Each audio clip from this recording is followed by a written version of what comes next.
The wind howled outside the wooden slats of the cattle barn, rattling the boards as though the night itself wanted to tear them apart.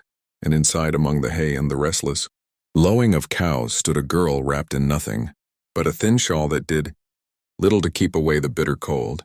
She was shivering, her face pale, her lips trembling, and though she tried to press herself into the corner for warmth, the icy air slipped in through every crack. She had wandered here because she had nowhere else to go, chased by whispers in town, by judgmental stares, by the kind of loneliness that gnawed deeper than hunger, and now she stood with her arms hugged tight around her chest as if holding herself together was all she had left. The door creaked suddenly, the lantern light spilling across the straw-strewn floor, and she startled, her heart leaping as a tall figure stepped into the barn, brushing snow from the brim of his hat, a cowboy, rugged, broad-shouldered, his boots heavy with mud, his coat dusted from the long ride home. He stopped when he saw her, his dark eyes narrowing in surprise but not in anger. "What are you doing out here, girl?"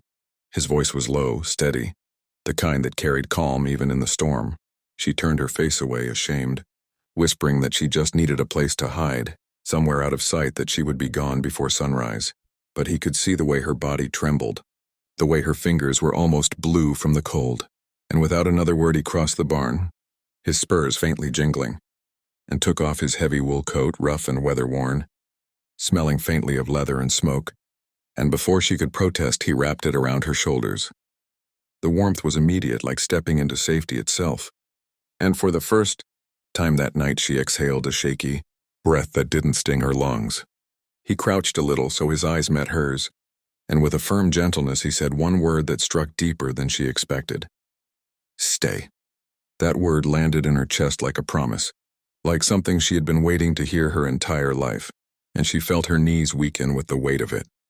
She looked at him, really looked, and saw not just a rancher hardened by the land, but a man who understood what it meant to be alone, to fight battles in silence. He guided her to a bale of hay, steadying her with his strong hands, and she sat, still wrapped in his coat, the edges of it falling all around her like a shield. The cattle shifted in their pens, their breath rising in clouds, and for a moment the barn felt less like a place of exile and more like a sanctuary. He brought her a tin cup of water from a bucket, made sure she drank, and then tossed more straw into a corner, fashioning a warmer spot near where he kept his lantern. "No one should freeze alone," he murmured. And though she wanted to tell him she wasn't worth the kindness, that she was just a burden, the warmth of his presence made the words die in her throat. Instead,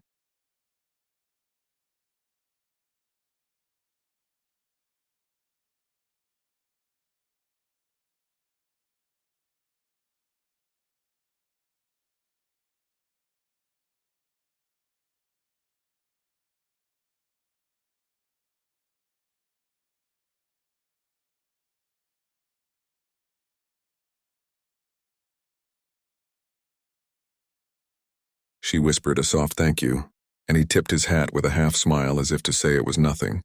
Though she could see in his eyes it meant everything. As the night stretched on, she asked him why he bothered, why he didn't send her back into the storm, and he answered simply that sometimes life gave you a chance to do the right thing, and you took it no matter what it cost. That simple truth sank into her heart, thawing a part of her soul that had been frozen far longer than her body. In the silence that followed, broken only by the crackle of hay and the shifting hooves of cattle, she realized the barn no longer felt like a prison but like the start of something new, something she hadn't dared to believe in. Belonging.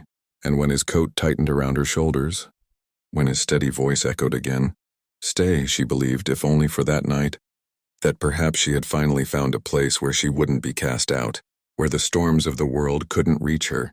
The cowboy didn't promise forever, didn't speak of tomorrow, but in that single word lay all the shelter she had craved.